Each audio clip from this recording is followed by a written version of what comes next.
اب بات ہو جائے جرائم سے جڑی خبر کے حوالے سے۔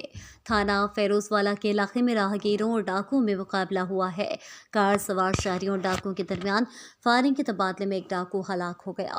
تحصیل فیروز والا کے علاقے شام کے قریب ناکہ لگا کر ڈاکو راہگیروں سے لوٹ مار کر رہے تھے۔ واقعے کی اطلاع ملتے ہی پولیس موقع پر پہنچ گئی۔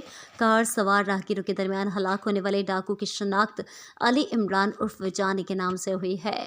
ترجمان پولیس کے مطابق ہلاک ہونے والے ڈاکو جانی ڈکیتی، رہزنی، اقدام قتل جیسی سنگین وارداتوں کے مقدمات میں مطلوب تھا۔ تھانہ فیروز والا پولیس نے جائے وقفہ کا جائزہ لے کر کرائم سین کو محفوظ کیا۔ ہلاک ہونے والے ڈاکو کے قریب سے مال، مسروقہ موٹر سائیکل، نقدی اور اسلحہ برآمد ہوا۔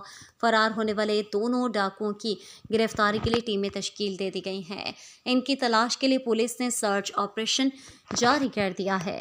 HM Fayyaz, PNP news channel, Lahore.